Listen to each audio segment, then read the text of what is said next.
Fidèles téléspectateurs de l'RTNC Katanga, nous vous disons bonsoir, vous qui avez choisi notre chaîne, votre chaîne pour en savoir plus dans votre magazine économique concret. Concret que vous avez pris l'habitude de suivre chaque mardi à 20h15 et jeudi à 13h45 en rediffusion. C'est parti pour ce nouveau numéro. Nous recevons pour vous le chef de travaux Christian Kamenga qui est au fait secrétaire académique, facultaire disons académique au niveau de l'université Nouveaux Horizons.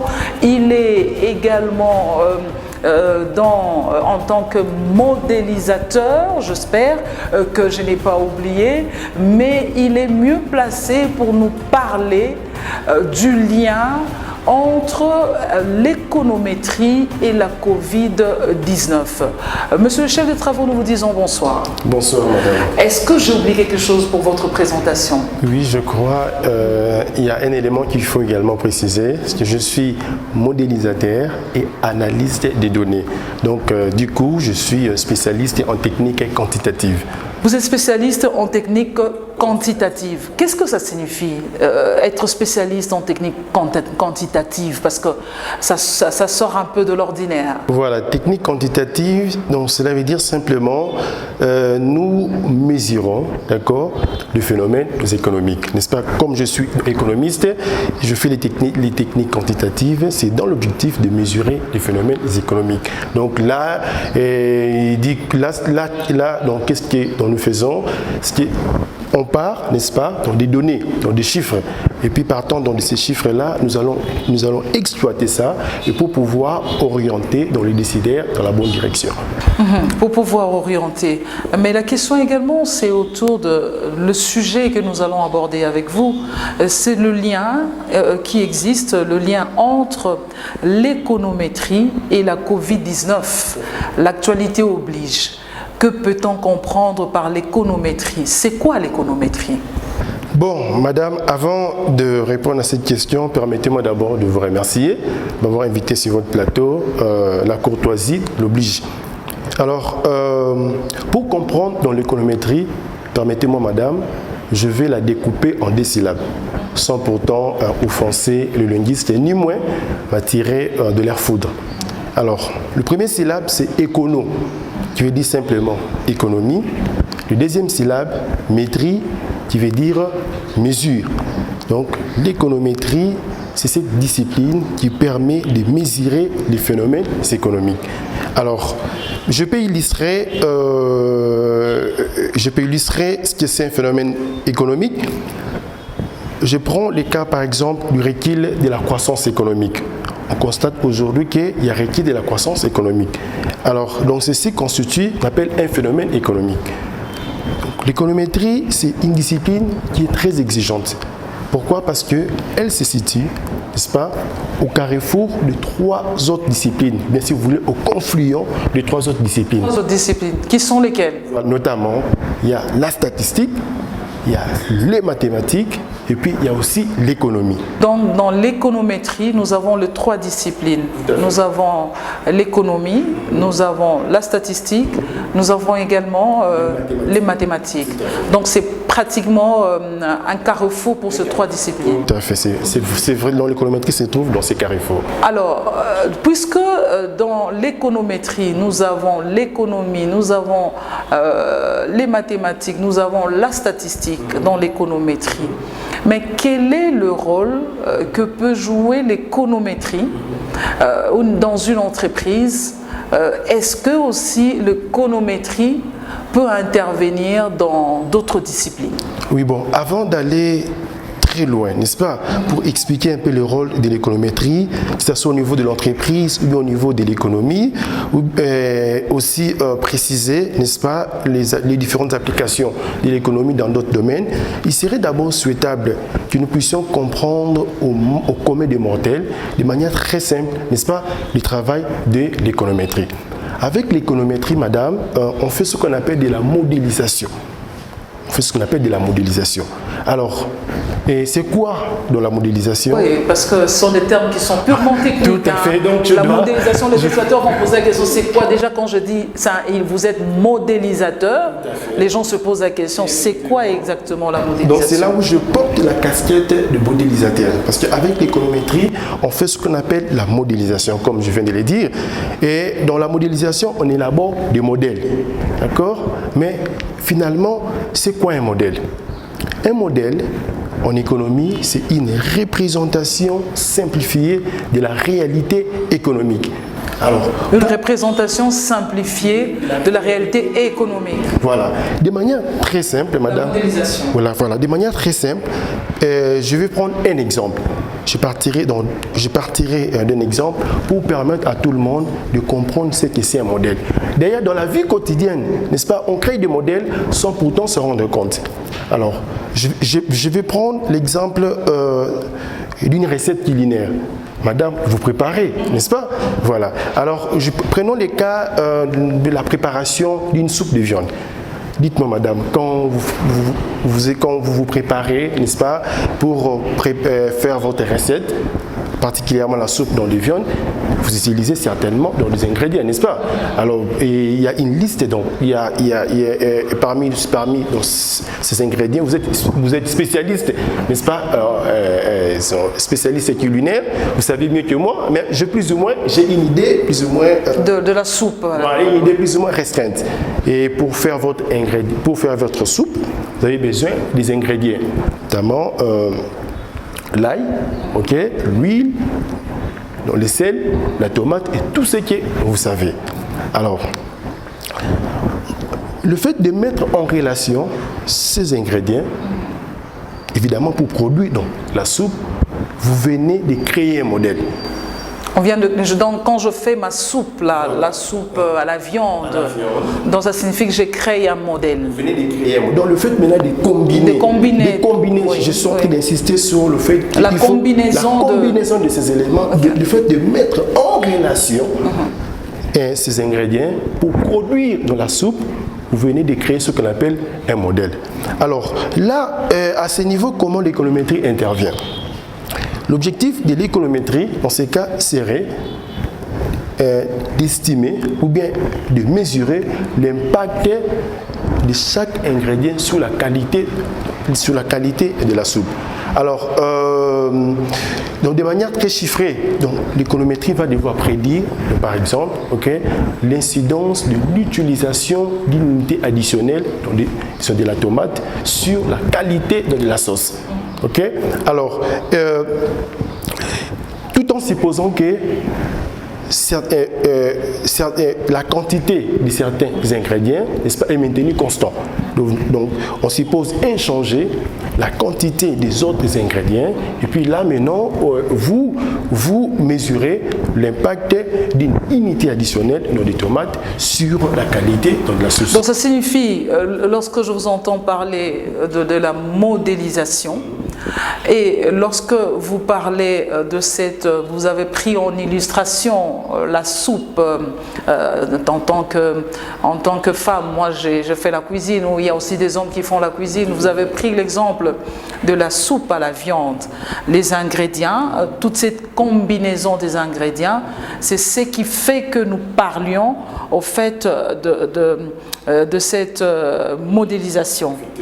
Alors maintenant la question c'est autour, lorsque nous avons déjà mis tous ces ingrédients en place, nous avons déjà fait cette modélisation, mais est-ce qu'il n'y a pas des ingrédients qui vont primer sur les autres ou qui auront un pourcentage, je ne sais pas en quel terme vous le dites en économétrie, est-ce que ça s'est calculé en fonction de pourcentage?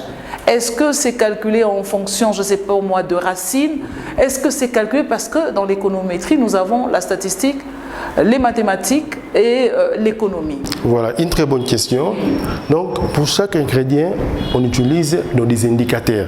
Okay. Il faut mesurer chaque ingrédient. Je peux dire, donc, tout à l'heure, j'ai pris l'exemple de la tomate fruit. Si je prends une tomate, 2 tomates, 3 tomates, ainsi de suite, je peux facilement mesurer l'impact de cet ajout supplémentaire sur la qualité de la sauce. Voilà, il en va de soi. Là, j'ai pris un exemple un peu très pour permettre aux téléspectateurs de comprendre. Oui, dans ce que nous faisons, on utilise donc des indicateurs. Alors, maintenant, rentrons en économie, n'est-ce pas? Et tout à l'heure, j'ai pris dans l'exemple de la croissance économique. Je dis qu'il y a requis de la croissance économique qui constitue ce qu'on appelle un phénomène économique. Là, maintenant, ils sont à ce niveau pour mesurer, d'accord? Pour mesurer l'impact, n'est-ce pas, d'un facteur donné sur la croissance économique, je dois utiliser des indicateurs. Au niveau de la croissance économique, n'est-ce pas, il y a des facteurs de production. Il y a des facteurs de production, tout à fait. Il y a des facteurs de production qu'on utilise évidemment pour réaliser cette croissance économique. Vous avez parlé, pour réaliser cette croissance économique, vous venez d'expliquer la modélisation, vous avez donné une illustration de la modélisation, mais finalement, quel est le rôle que joue l'économétrie dans une entreprise ou dans la société? Quel est le rôle, voilà, dans des termes simples? Voilà, merci, merci madame. Alors pour revenir au rôle de l'économétrie n'est qu'un outil d'aide à la décision. Un outil d'aide à la décision, ok. Alors, l'économétrie permet d'orienter, n'est-ce pas, les dirigeants d'une entreprise, je parle en termes d'action, ok, permet d'orienter les actions des dirigeants d'une entreprise dans la bonne direction. Je partirai toujours dans des exemples pour faire comprendre au commun dans des mortels notre discipline. Alors, souvent, nos entreprises sont confrontées au problème du choix d'investissement.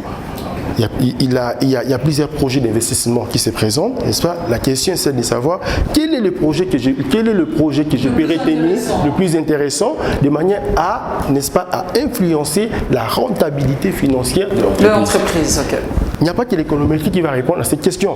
Évidemment, il y a des critères mécaniques qu'on utilise en gestion dans le projet, notamment vous avez sur la VAN, okay, valeur actuelle nette, vous avez les taux de rentabilité interne, vous avez les délais de récupération sur les capitales. Ce sont des critères mécaniques, ça peut aider, mais là l'économétrie va offrir une réponse éloquente.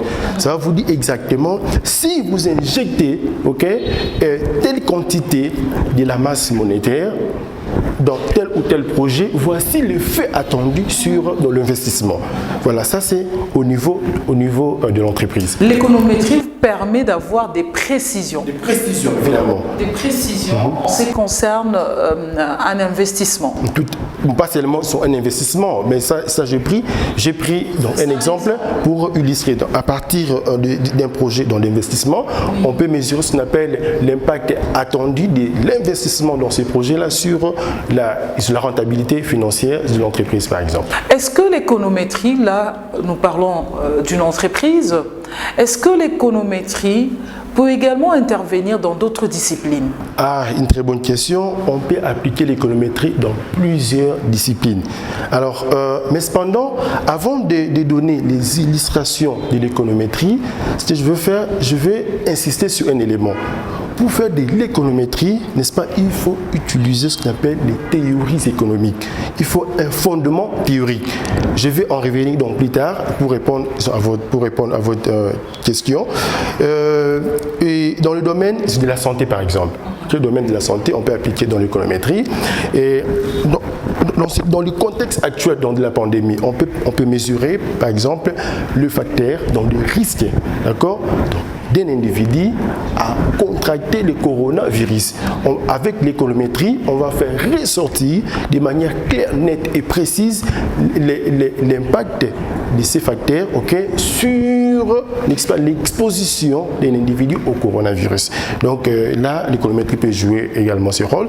Dans le domaine social, si vous voulez, l'économétrie peut jouer un rôle pour apprécier ce qu'on appelle dans le phénomène social la pauvreté. Aujourd'hui, vous savez bien, cœur de la crise sanitaire, n'est-ce pas, le problème de pauvreté doit en principe être souligné avec force. Alors, avant de pouvoir expliquer un peu dans le mécanisme de l'économétrie, permettez-moi un peu de survoler, de la pauvreté. Alors, la pauvreté, c'est à la fois un phénomène monétaire et aussi non monétaire. D'accord? Quand je dis un phénomène monétaire, donc cela veut dire on apprécie de la pauvreté par rapport aux ressources qui dispose un individu, et en particulier les ressources monétaires. Et là, notamment, on utilise le revenu. On regarde par exemple quel est le minimum d'un revenu qu'un individu a besoin pour couvrir ses besoins vitaux. Alors, par rapport à ces revenus non minimum, n'est-ce pas, on peut donc déclarer pauvre. Si vous avez un revenu en dessous de ces revenus minimums, qu'on appelle seuil de pauvreté, on va vous déclarer pauvre. Et au-dessus de ces revenus minimums, vous êtes non pauvre. À part le revenu, on peut aussi utiliser la consommation. Alors là, par exemple, les nutritionnistes recommandent une consommation de 2300 calories par jour. Alors, si vous consommez moins de 2300 calories par jour, c'est que vous êtes pauvre, et au-delà, vous êtes non pauvre. Ah, mais non, cette explication m'amène tout de suite à vous poser une question. Lorsque vous parlez de ce seuil de pauvreté, vous expliquez la pauvreté par rapport à l'économétrie, comment il faut s'y prendre, comment ça se présente. À quel niveau vous mettez le seuil de pauvreté en RDC? Bon, il y a des études qui ont été menées. Question, parce que oui, bien sûr. Vous êtes modélisateur. Oui, bien sûr. Oui. Il y a des études qui ont été menées par l'INES. On a calculé l'Institut national des statistiques. Il y a ce qu'on appelle il y a une vaste série d'enquêtes qui a été organisée en RDC. Il y a la vague de 2005 et aussi la vague de 2012. Alors, avec cette enquête nationale, on a réussi à estimer les seuils de pauvreté. Alors, le seuil de pauvreté, on a calculé ça par an. Donc, attention, ça dépend également du milieu. Il faut préciser, il y a le milieu rural qui n'a pas le même niveau de vie que le milieu urbain. Non, nous sommes dans le général. Puisque vous parlez de l'Institut national des statistiques, qui a pu faire déjà des enquêtes en 2005, en 2012, ce que vous venez de dire. Mais par rapport à cela, vous êtes dans ce domaine, vous êtes au centre et des mathématiques, et de la statistique, et de l'économie. C'est une question qui me vient comme ça parce que vous parlez du seuil de pauvreté. Quel est le seuil de pauvreté en RDC? En moyenne, par an, ça peut avoisiner entre 700 000 francs congolais et 800 000 francs congolais. D'après dans les estimations de l'Institut national. 700 000 francs congolais et 800 000 francs congolais. C'est dans cet intervalle-là. Le seuil de pauvreté est calculé en francs congolais? C'est chiffré en francs congolais? Là maintenant, qu'est-ce qu'ils ont fait? On tient compte, on appelle, du panier de la ménagère. Voilà, là, on regarde les différents produits consommés par un ménage. Alors, maintenant, au niveau national, on va devoir agréger ça. Et l'Institut national des statistiques a distingué 12 grands postes de consommation, allant de l'alimentation, et puis il y a disons, c'est que vous donnez, parce que vous n'êtes pas de l'INES. Je rappelle, fidèles téléspectateurs, que nous recevons le chef des travaux, Christian Kamenga, qui est secrétaire académique au niveau de la faculté Sciences de gestion à l'Université Nouveaux Horizons. Avec lui, nous sommes en train de parler de l'économétrie, le lien entre l'économétrie et la Covid-19. Monsieur le chef des travaux, je reviens à vous, parce que cette question que vous avez soulevée sur le seuil de pauvreté, ça intéresse plus d'une personne, ça intéresse pas seulement les Congolais, même ceux qui ne sont pas des Congolais, qui ont l'habitude de suivre ce magazine sur YouTube. Mais la question, c'est ce seuil de pauvreté. Est-ce que vous pensez que ça a été... C'est l'Institut national des statistiques, bien sûr, qui a fait ce travail. Est-ce que vous pensez que ce seuil de pauvreté a tenu compte de toutes les réalités en RDC? Parce que la RDC est parmi les pays pauvres. Et je peux vous répondre par dans l'affirmatif, c'est une enquête très fiable. Une enquête très fiable. Donc qui a été menée en 3 phases. La première phase, c'est l'emploi. La deuxième phase, c'est le secteur informel. Et puis la troisième phase, c'est la consommation dans les ménages. C'est vraiment une vaste enquête, nationale. Cette enquête a été menée depuis 2005. Également en 2012, n'est-ce pas, on a organisé ça. Donc généralement, c'est après chaque 7 ans. On devait aussi donc, organiser ça en 2019. Malheureusement, ils ont eu un problème de financement. Alors l'enquête est très fiable et là ils sont partis des réalités, n'est-ce pas, économiques. Au lieu par exemple de se focaliser sur le seuil que la Banque mondiale a recommandé, c'est d'après dans la Banque mondiale, si vous consommez moins de $2 par jour par exemple, vous êtes donc déclaré comme étant pauvre. Mais là l'Institut national des statistiques est allé dans le moindre détail. Comme je viens de vous dire, il y a 12 grands postes de consommation. Est-ce que ce n'est pas pour vous l'occasion de faire la promotion du travail qui est fait par l'INES? Je pense que oui, parce que ils font... en collaboration? Non, on ne travaille pas en collaboration, madame, mais j'ai tendance à exploiter dans le document de l'INES. Alors, ce que je voulais dire, au niveau des calculs, ils ont tenu compte de conditions de vie, n'est-ce pas, dans des ménages congolais. Et sur la base de cette information, que le seuil de pauvreté a été calculé. Et il y a dans ce qu'on appelle dans le seuil de pauvreté monétaire et aussi le seuil de pauvreté non monétaire. Alors, au niveau du seuil de pauvreté non monétaires, là on tient compte des conditions de vie des ménages, n'est-ce pas? Alors, de manière très simple, pour ne pas être déclaré pauvre sur le plan non monétaire, il faut avoir accès à l'infrastructure, ils ont accès à l'éducation, accès à la santé, voilà, donc, ainsi de suite. Il y a plusieurs facteurs Il y a plusieurs facteurs qui entrent en ligne de compte pour mesurer ce qu'on appelle la pauvreté multidimensionnelle. Et grâce à ça, on peut facilement calculer les seuils non monétaires. De toute façon, en RDC, je pense que dans tous les secteurs, en ce qui concerne la pauvreté, nous sommes en très mauvaise position. Oui, bien sûr, parce que d'après les statistiques de l'INES, les taux de pauvreté monétaire, donc ça veut dire le nombre de personnes qui vivent en dessous du seuil de pauvreté au niveau national, je crois, était estimé à 73,40%. Okay. D'accord, nous évoluons. Ce n'est pas votre spécialité, mais merci d'avoir donné. Sur ça, 73,40%. Et puis en 2000, excusez-moi, c'est 71,40%. En 2012, 11,40%. Ok. En 2012, le taux de pauvreté a été estimé à 63,35%. 63,35%, le taux de pauvreté.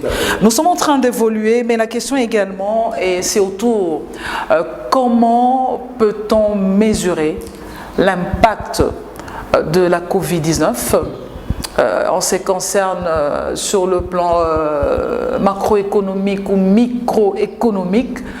Comment nous pouvons mesurer l'impact aujourd'hui dans le domaine de l'économétrie?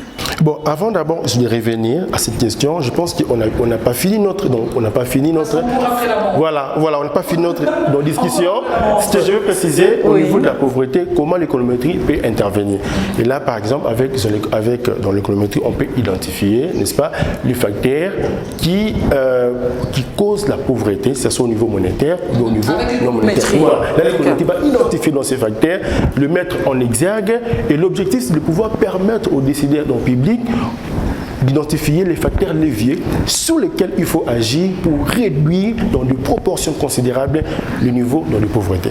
Alors, non, je vous en prie. Et donc voilà, ça c'est le rôle que l'économétrie peut jouer. Et d'ailleurs, à l'heure actuelle, il ne faut pas l'oublier. Les rapports de PNUD montrent clairement que le rapport de PNUD, voilà. Le Programme national de développement aux Nations Unies, oui. Dans ces rapports, on a souligné l'impact du coronavirus au niveau du pays en développement. Et on met clairement en exergue le fait que... Ce rapport, c'est un rapport récent parce que nous sommes en plein Covid. Ces rapports montrent que l'impact de la crise, au niveau du pays en développement, s'est produit de manière disproportionnée, au point d'éroder plus de 220 milliards de revenus et plus de la moitié des emplois en Afrique. Et quand on perd sur l'emploi, conséquence, le ménage bascule dans la pauvreté et dans les cas extrêmes, il peut basculer dans l'extrême pauvreté. Ça, c'est le rapport de PNUD, publié récemment. Le PNUD qui est au fait le programme des Nations Unies pour le développement. Donc, c'est un rapport qui a été publié récemment parce que nous sommes encore en plein pandémie Covid-19, oui, au cœur de la crise. Vous y croyez, ce rapport-là de PNUD? Bien sûr, ce sont des personnes qui sont très expérimentées et ils exploitent une masse assez importante. Vous êtes sûr? Vous croyez à ça? Parce qu'aujourd'hui, avec Covid-19, plusieurs pays africains, même certains Congolais, puisque nous sommes en RDC, ne croient plus à plusieurs institutions des Nations Unies. Le cas par exemple pour l'OMS, dans certains pays, ils ont carrément dit non à l'OMS parce qu'on se rend compte que ces organismes des Nations Unies crient toujours à un malheur ou sinon à un grand malheur en ce qui concerne la RDC. Mais vous croyez quand même à ce rapport de PNUD en tant que scientifique? Je crois sur le plan technique. Sur le plan technique. Okay.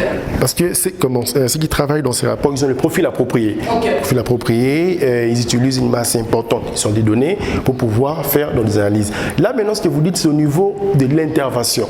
Okay. Peut-être la manière dont ces institutions interviennent, voilà, ça ne rencontre pas, si vous voulez, les attentes de la population. Et ce qui pousse de certaines personnes aujourd'hui à ne pas croire en ces institutions. Mais vous, en tant que scientifique, qu'est-ce que vous conseillez? Qu'on croit à ce rapport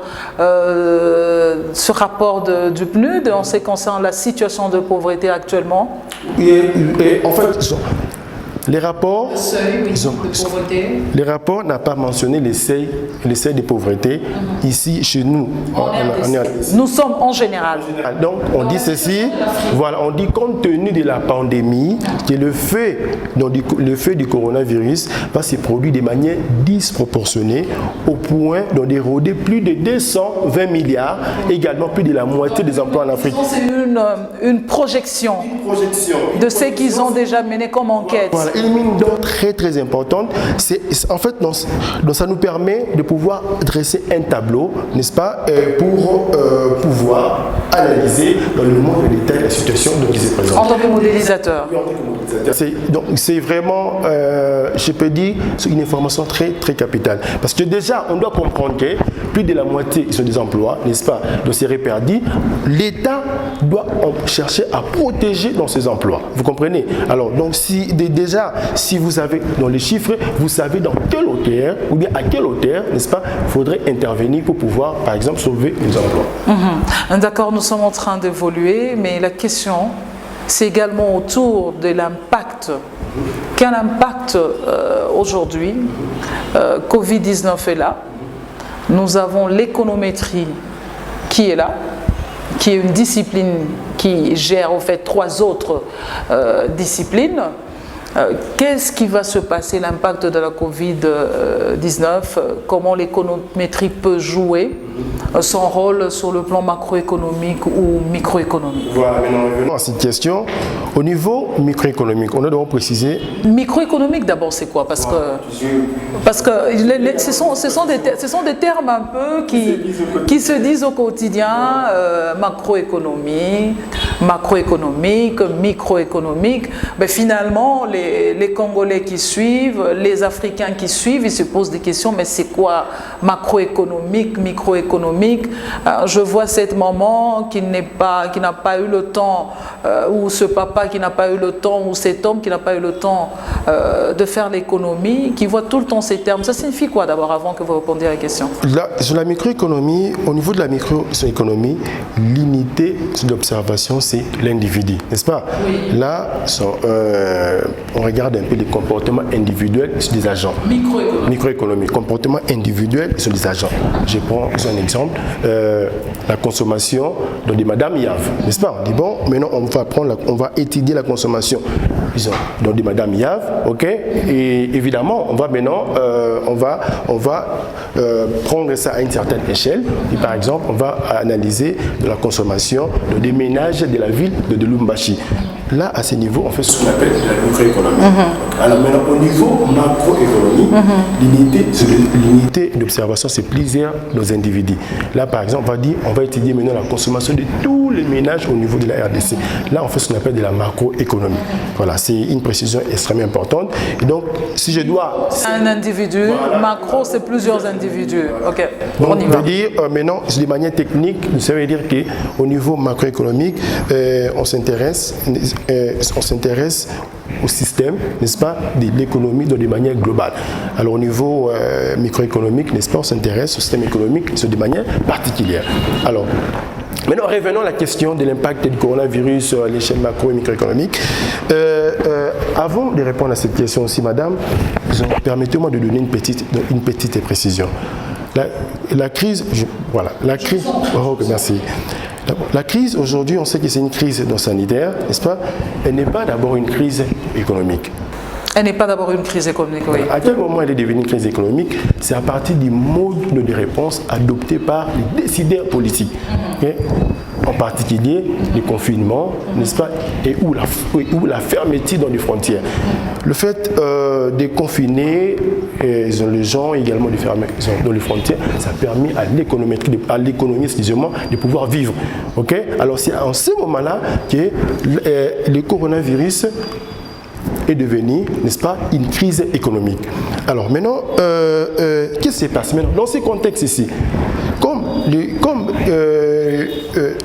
les agents sont confinés, d'accord, les entreprises sont en difficulté. Et aujourd'hui, on peut remarquer que le chiffre d'affaires a drastiquement baissé. D'accord. Comme le chiffre d'affaires a baissé, une des questions à laquelle les dirigeants peuvent nous répondre, c'est de savoir comment peut-on rehausser le chiffre d'affaires, n'est-ce pas, dans le contexte du coronavirus. Alors là, l'économétrie va maintenant jouer un rôle. Là, l'économétrie nous va permettre, n'est-ce pas, de souligner les facteurs sous lesquels les dirigeants peuvent se concentrer pour pouvoir rehausser les niveaux de chiffre d'affaires. Les facteurs, par exemple, quels facteurs? Je prends par exemple, aujourd'hui, il y a contraction de la main-d'œuvre. Il y a aussi arrêt des projets dans l'investissement, n'est-ce pas? Donc il y a plusieurs facteurs de production. Ils ont parlé un peu dans les modèles classiques. Alors là, dans les entreprises, on peut voir, n'est-ce pas, comment je peux investir, ou bien à quelle hauteur je dois investir pour pouvoir relancer dans le chiffre d'affaires. Puisque en ce qui concerne dans le chiffre d'affaires ou bien les résultats de l'entreprise, il y a plusieurs facteurs qui entrent en ligne de compte et qui expliquent les résultats de l'entreprise. Là, l'économétrie va pouvoir, n'est-ce pas, mesurer le lien entre chaque facteur et les résultats de l'entreprise, évidemment souligner la contribution factorielle sur les résultats de l'entreprise. Donc ça, on est au niveau microéconomique. Voilà. Et au niveau macroéconomique? Au niveau macroéconomique, je dois répondre l'exemple que j'ai avancé à l'entrée de jeu. J'ai parlé du recul de la croissance économique, n'est-ce pas? Alors, comme il y a recul de la croissance économique, ils ont bien entendu la baisse, n'est-ce pas, de la production d'une année à l'autre. Et ici, il s'agit de la production intérieure brute. La production intérieure brute, ils ont donc à reculer ou à subir ce qu'on appelle donc un choc. Alors, pour mesurer l'impact du coronavirus sur la croissance économique, alors il faut construire dans des hypothèses, d'accord? Mais avant de pouvoir évoquer dans ces hypothèses, je dois insister que pour faire l'économétrie, il faut de la théorie économique. Et dans les cas dont il nous concerne ici, qui se passe, on peut prédire qu'il y a un lien entre le commerce international et la croissance économique. Là, déjà, la théorie dont on l'a dit, et c'est précisément la théorie des avantages non comparatifs. Il y a un lien entre le commerce international et la croissance économique. Alors, maintenant, à ce niveau, je peux construire dans les hypothèses, dont dit par exemple, avec dans la crise, les niveaux des importations et ou des exportations va nettement baisser. N'est-ce pas? Dès qu'il y a contraction du volume de l'importation, contraction du volume de l'exportation, n'est-ce pas? On peut simuler l'impact de ces reculs à la fois dans des impôts et ou des exportations sur la croissance économique. Là, dans l'économétrie peut facilement jouer ce rôle-là. L'économétrie peut facilement jouer ce rôle-là. Nous sommes en train d'évoluer avec vous. En vous entendre parler, l'économétrie est très importante. Vous le confirmez que l'économétrie est très importante. Mais est-ce que en RDC, dans plusieurs entreprises, est-ce qu'il y en a qui sont vraiment en tant que modélisateurs? Est-ce que vous avez fait ce constat-là ou c'est encore des modélisateurs, c'est encore un faible pourcentage? Il y a plusieurs entreprises qui ne connaissent pas encore. Comment vous voyez les choses par rapport à cela? Parce que quand vous expliquez, on sent que dans l'économétrie, c'est vraiment un tout qui aide les entreprises à aller de l'avant. C'est vraiment un secteur où nous avons les indicateurs qu'il faut pour booster, encore une fois, l'économie, pour booster, donner ou prêter main forte aux dirigeants. Mais combien connaissent cela dans les entreprises, vous en tant que modélisateur? Est-ce qu'il y en a assez? Oui, il y a des gens qui utilisent dans l'économétrie, je prends l'institution dans les références sur la Banque centrale. Et déjà en 2013, la Banque centrale avait déjà compris l'importance de l'économétrie. La Banque centrale a organisé un concours de recrutement dans les économètres. On a lancé un appel à candidature, n'est-ce pas? Donc, il y a même certains de mes collègues qui se sont présentés, ils ont passé le concours. Au moment où nous parlons, ils sont, n'est-ce pas, au niveau de la Banque centrale. Alors, quand ils ont les rapports de la Banque centrale, et si vous lisez, vous allez voir qu'il y a beaucoup d'applications de l'économétrie. Par exemple, il y a des rapports qui portent sur les déterminants de la masse monétaire. Et pour arriver à identifier ces facteurs, n'est-ce pas, ils utilisent l'économétrie. Ça fait un peu jonction, économétrie, ou ça fait un petit mariage aussi avec l'économie monétaire?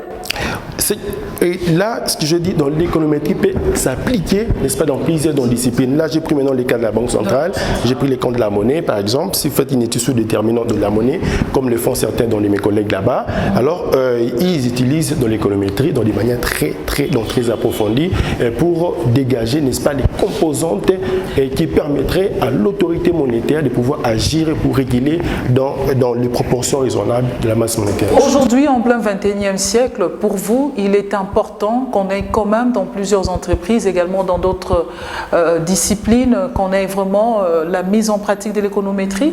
Oui, je pense que ça s'impose parce qu'aujourd'hui, par exemple, avec la masse dans les données, vous voyez, tout le monde, n'est-ce pas, se concentre sur les données, il faut interroger les clients, ainsi de suite. On a dans de l'information, compte tenu de la montée de l'information, n'est-ce pas, l'économétrie, c'est un outil indispensable. Donc, ça permet de traiter au mieux cette information pour, je peux dire, orienter, n'est-ce pas, les dirigeants, les décideurs dans la bonne, orienter ces dirigeants dans la bonne direction. Voilà. Dans la bonne direction, orienter les dirigeants dans la bonne direction, c'est pas moi qui l'ai dit, c'est le chef des travaux, Christian Kamenga, qui est en train de le dire. Nous sommes en train petit à petit de chuter déjà pour ce magazine d'aujourd'hui. Covid, quel est le lien entre l'économétrie et la Covid-19? C'est ça le sujet. Mais la dernière question, monsieur le chef des travaux, qu'est-ce que vous dites par rapport aux stratégies? Est-ce que l'économétrie peut proposer des stratégies pour la sortie de crise en ces concernant Covid-19. Oui, donc évidemment, à la lumière de tout ce qui précède, j'ai souligné l'importance de l'économétrie. L'économétrie, ça peut aider, n'est-ce pas, à pouvoir identifier dans les stratégies post-Covid, donc ils ont 19. Mais avant de pouvoir appliquer dans cet outil, justement cette gestion dans sérieux, de pouvoir d'abord, n'est-ce pas, on appelle identifier dans les secteurs qui sont le plus touchés. Les secteurs qui sont le plus touchés par la pandémie. La pandémie, les cas échéants, les classer par ordre de taux d'employabilité, c'est-à-dire en termes de la quantité de la main-d'œuvre employée, parce qu'il faut protéger également les emplois. Et puis, en tenant compte de ça, prenons les cas du secteur agricole par exemple, qui offre plus ou moins 71,2% d'emplois. Alors, si le gouvernement mise sur le secteur agricole, et maintenant, il serait très facile de pouvoir mesurer l'impact de l'investissement dans le secteur agricole sur la production dans ce secteur.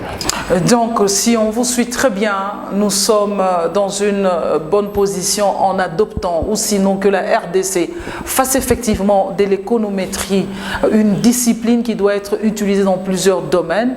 Et pour le cas que nous avons, la pandémie Covid-19, l'économétrie a des stratégies que l'on propose. Nous sommes en train de finir. Votre mot de la fin, monsieur le chef des travaux. Alors, le mot de la fin, c'est que je vais recommander à certains dirigeants, n'est-ce pas, de pouvoir regarder un peu dans la sphère de leur environnement et dans quelle mesure ils peuvent intégrer donc, cet outil pour, voilà, pour permettre de pouvoir canaliser dans leurs décisions dans la bonne direction. Donc moi, je crois que c'est un outil extrêmement important en ces 21e siècle. Donc il faudrait carrément que cet outil soit utilisé pour que les dirigeants décident sur la base des paramètres, donc des chiffres. Si je pose une telle action, voici, n'est-ce pas, en retour, le fait que j'aurai de cette action sur tel phénomène, ainsi de suite. Voilà. Monsieur le chef des travaux, nous vous disons merci d'avoir répondu à notre invitation.